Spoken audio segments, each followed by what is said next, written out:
Muhammad's exhortation to draw the Jews to Islam. As Prophet Muhammad started preaching his religion actively in Medina, the polytheists joined his creed in large numbers. But, he made poor impact upon the wealthy Jewish community. To draw the unimpressed Jews to Islam, Allah started revealing verses specially designed to exhort them.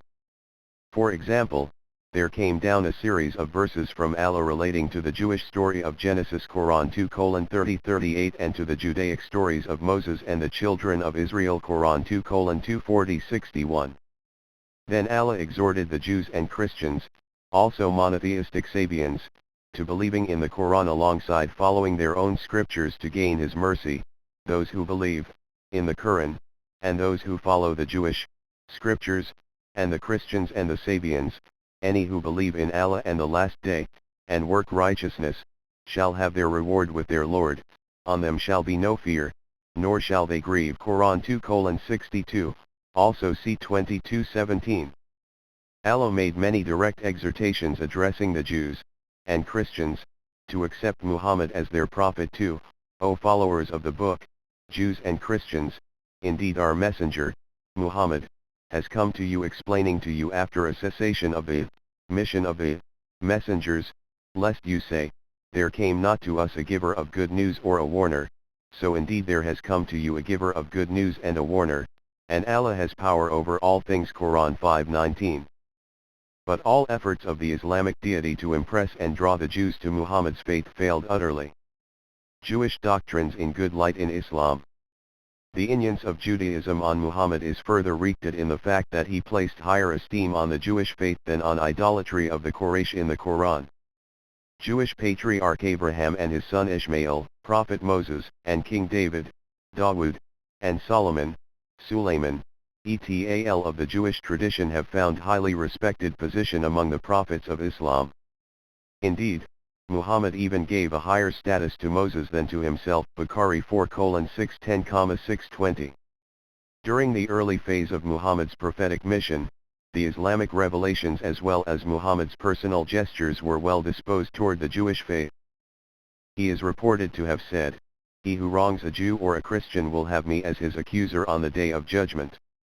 His initial gestures toward these faiths suggest that he sought to preach a monotheistic faith among the idolatrous Arabs, which would form part of a common faith with Judaism and Christianity. The early verses of the Quran recognize the Jews as a well-regarded people, and certainly we gave the book and the wisdom and the prophecy to the children of Israel, Jews, and we gave them of the goodly things, and we made them excel the nations. Quran 45:16. The Quran says of the Jewish scriptures that it contained God's guidance and light. Quran 5:44, and that it was God's blessing and guidance for the righteous. Quran 6:153-54. The Quran recognizes Palestine, Jerusalem, as a blessed land in multiple places. At the beginning, Muhammad looked upon Jerusalem as the center of his new faith. It is from Jerusalem that he, allegedly, ascended the heaven. He adopted it as the direction of Muslim prayers after migrating to Medina. Muhammad had also copied the Jewish custom of making contribution to charity, gave it an Aramaic name, zakat, and made it one of the 5 pillars of Islam. Following the Jewish tradition, he also prohibited the eating of pig meat, introduced ceremonial ablutions and purifications, and established the Sabbath observance on Saturdays, later changed to Friday. Also following the Jewish customs and practices, he established the fasting of Ashura, later changed to Ramadan, another of the 5 pillars of Islam. He, following Jewish traditions, instituted circumcision for Muslim Abu Dawud 41:52-51 Lay'in and claimed to have himself been born circumcised. At the beginning, he used to call himself Nabi, the Jewish term for prophet. Muhammad's bitterness with the Jews. The Jews ignored the exhortations of Allah and Prophet Muhammad to embrace Islam. There were many inaccuracies and distortions of Jewish scriptures and traditions in the Quran. For example, Quran 7:157 claimed that Muhammad, allegedly a descendant of Abraham's son Ishmael, was the Messiah whose coming was foretold in the Torah. This claim contradicted earlier revealed verses of the Quran, which clearly said that prophethood is bestowed upon the children of Israel only, Quran 45:16, and more specifically upon the family of Isaac and Jacob, Quran 29:27. Muhammad was an Arab, not an Israelite, and his family line leading up to Ishmael was different from those of Isaac and Jacob. The Jewish rabbis easily refuted his claim of prophethood by pointing to this clear contradiction in the Quran. Moreover, Ishmael was an illegitimate son of Abraham, born of his relation with an Egyptian concubine, Hagar, of non-Semitic race. He was, therefore, outside God's covenants with Abraham. The Bible also described him as uncouth and violent, Gen 16:12. Hence, God could not bestow prophethood upon Ishmael's posterity. Jews also rejected Muhammad's claim that the Quran was a divine revelation, because it was not revealed in a sacred language, Hebrew or Syriac, but in Arabic, a language of poets and drunkards. The Jews also pointed to multiple errors in Muhammad's versions of the events of the Torah and called him ignorant of Jewish scriptures, which his revelation claimed to affirm. For example, he wrongly accused the Jews of saying that Ezra, Ozair, was the son of God, Quran 9:30, which they easily refuted. In sum, the Jews rejected Muhammad's claim of prophethood by terming his alleged revelations as garbled, fallacious and, at times, unintelligible. These bitter arguments and antagonism with the Jews came to a head in about October 623, barely 1 year after Muhammad's arrival in Medina and shortly before the Battle of Badr. Having failed to entice the Jews, also Christians, to Islam, an exasperated and angry Allah now sought to break away from further persuasion of them and revealed, "And the Jews will not be pleased with you, nor the Christians, until you follow their religion." Say, surely Allah's guidance, that is the true guidance. And if you follow their desires after the knowledge that has come to you, you shall have no guardian from Allah, nor any helper, Quran 2:120. Laying references of hadiths, or sunnah, from the authentic sources, namely Sahih Bukhari, Sahih Muslim, and Sunan Abu Dawud, have been included in the parentheses within the text. Thereafter, Allah's tone and Muhammad's gesture toward the Jews started changing. Jewish patriarch Abraham now became a Muslim and a precursor of Muhammad's own mission. Abraham was not a Jew nor yet a Christian, but he was true in faith, and bowed his will to Allah's, i.e., to Islam, Quran 3:67. To counter the contradiction regarding the genealogy of prophethood and to give validity to Muhammad's claim to it, Allah now revealed a series of verses to create an entirely new genealogy along the Abraham-Ishmael line of progenies. In order to take away the covenant of his faith from the children of Israel and to place it upon Muhammad, an Arab, Allah now invented a new covenant of his with Abraham and Ishmael, who allegedly had founded Allah's sacred house, the Kaaba, in Mecca. In order to suit Muhammad's prophetic mission centered in Arabia, not in Israel, Allah now claimed that he had given his blessing for a center of his faith surrounding the Kaaba, Quran 2:126-30. Through a new set of verses 3:67, 2:126-30, Allah created a completely new paradigm of the Abrahamic faith, which should be centered in Mecca, not in Israel, and its covenant should follow the Abraham-Ishmael line of genealogy, not the Isaac or Jacob line. In other words, Islam was the original religion that Allah had planned to establish through Abraham, and Ishmael, and Muhammad, the Arab prophet, came to restore the originally intended religion of Allah to its pure form. The Jewish Torah, which Allah had initially recognized as divine book containing his guidance and light, Quran 5:44, and a blessing and guidance for the righteous, Quran 6:153-54, now became perverted by the Jews, Quran 2:70. The Jews, earlier recognized by Allah as privileged above all people, Quran 45:15, now turned to those who show the greatest hostility to the believer, Muslims, Quran 5:82. Muhammad now started calling himself a Rasul, messenger, instead of Nabi. Having invented a new center of his religion, Allah now sent revelations for changing the direction for prayers from Jerusalem to Mecca, Quran 2:144. Muhammad also changed the day of Sabbath from Saturday to Friday, Jumat, and the fasting of Ashura in accordance with the Jewish tradition to the month-long fasting of Ramadan in accordance with the tradition of the Hanifs of Mecca. Muhammad either changed or modified multiple other Jewish customs and practices, which he had adopted after arriving in Medina. The Jews now accused him of being fickle-minded. They also ridiculed him for turning, while praying, toward a piece of black stone, a pagan fetish, housed in the idolatrous temple of Kaaba. Muhammad's violence against the Jews. In Medina, the Jews, with their razor-sharp criticism of Muhammad's revelations, became an increasing irritant to his religious mission. He had few answers to those criticisms. Emboldened by his stunning victory against the Quraysh at Badr in early 624 and reinforced by his increasing power and resources obtained through a series of plundering raids on trade caravans, Muhammad now turned his swords against the obstinate, troublesome Jews. With the Badr victory behind him, he assembled the Banu Qaynuqa Jews at their marketplace and ominously warned, "O Jews, beware lest God bring upon you the vengeance that he brought upon Quraysh, at Badr, and become Muslims. You know that I am a prophet who has been sent, by God." The Jews soon paid a heavy price for ignoring Muhammad's ominous threat. Attack on Banu Qaynuqa. After this warning, one day in April 624, a youngster of Banu Qaynuqa, allegedly, teased a Muslim woman at the marketplace. A Muslim present there killed the Jewish prankster.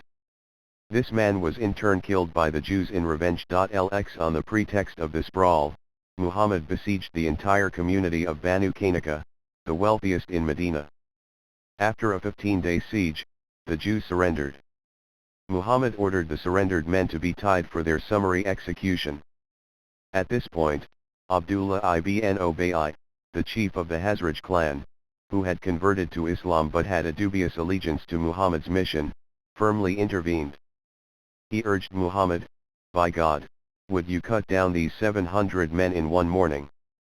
Abdullah pleaded, "O Muhammad, deal kindly with my clients." It should be noted that Banu Qaynuqa was an ally of Abdullah's tribe. When the Prophet tried to ignore his pleas, Abdullah caught him by the collar of his robe and insisted, "By God, I will not let you go until you deal kindly with my clients." He further cautioned, "I am a man, circumstances may change, LXI."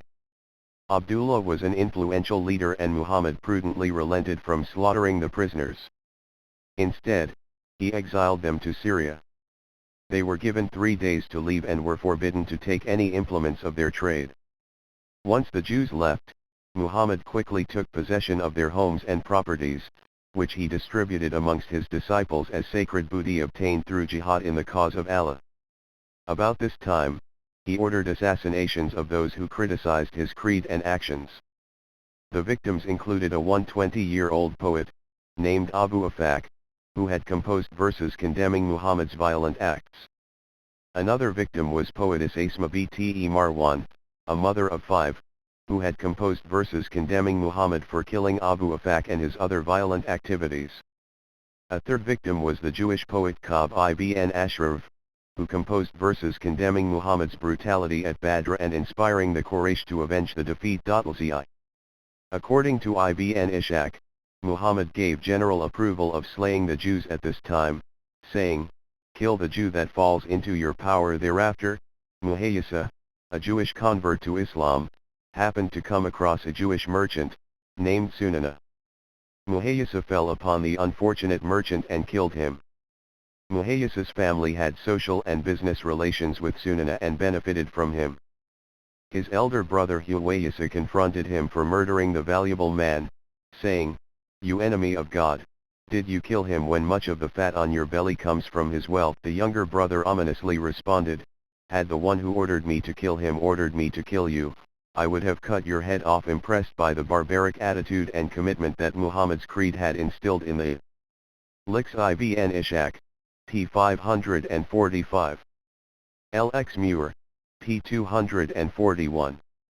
LXI Ibn Ishaq, p. 545-46, Walker, p. 184. LZI Ibn Ishaq, p. 675-76-367. Younger brother, Huwayisa exclaimed, "By God, a religion which can bring you to this is marvelous," and he became a Muslim. Records Ibn Ishaq.lza. Attack on Banu Nadir. Muhammad's next atrocity against the Jews of Medina came in August 625. A few months after the disastrous Battle of Uhud, Muhammad, along with companions Abu Bakr, Omar, and Ali et.al., went to the house of Banu Nadir leader for the mediation of a dispute in which a disciple of Muhammad had killed a man from a tribe allied to Banu Nadir. In the midst of the meeting, Muhammad suddenly got up, saying to his companions, "Don't go away until I come to you," and he went back to Medina. As his companions waited for a long while, and when Muhammad did not return, they also left. According to Ibn Ishaq, Muhammad later accused Banu Nadir of conspiring to kill him by throwing stones from the roof of the house. Interestingly, none of his companions who waited there for so long saw anyone on the roof. He then charged the Jewish tribe with treason and ordered them to evacuate their settlements on the pain of death. Some commentators also cite Banu Nadir's commercial dealings with Abu Sufyan of Mecca prior to the disastrous Battle of Uhud as a reason for Muhammad's hostility against them. However, the Quran explains the reason as follows: Allah had decreed banishment for them, because they resisted Allah and His Messenger, and if anyone resists Allah, verily Allah is severe in punishment. Quran 59:3-4. In other words, Banu Nadir's rejection of Islam was the reason for Muhammad's attack on them. Abdullah ibn Ubay repeatedly condemned as a hypocrite in the Quran again denounced Muhammad's charge of treason against Banu Nadir as baseless and even threatened to fight on their side. Allah cites this in the Quran. The hypocrites say to Banu Nadir, "If ye are expelled, we too will go out with you, and we will never hearken to anyone in your affair, and if ye are attacked, in fight, we will help you. But Allah is witness that they are indeed liars." Quran 59:11. When the Jews, emboldened by Abdullah's pledge of support, did not leave, Muhammad attacked and seized them in their forts. In order to hasten their surrender, notes Ibn Ishaq, the apostle ordered that the palm trees should be cut down and burned, and they, Banu Nadir, called out to him, "Muhammad, you have prohibited wanton destruction and blamed those guilty of it. Why then are you cutting down and burning our palm trees?" Lxv they surrendered at length on the condition of letting them go to exile. Muhammad took possession of their swords, cuirasses, and helmets along with their assets, homes and firms, which he distributed amongst his followers. The slaughter of Banu Qurayza, Muhammad's most horrendous act of cruelty against the Jews, came in April 627, immediately after the Battle of the Ditch in which the Meccans had seized the Muslims at Medina. Islamic literatures record that during that siege, the Quraysh had approached Banu Qurayza for assistance, to which they, allegedly, had agreed. But in reality, they remained neutral throughout that protracted confrontation. In fact, Banu Qurayza had lent their spades and other tools. Ziyat ibn Ishaq, p. 369, Lzibibid, p. 437. Lxv Ibid.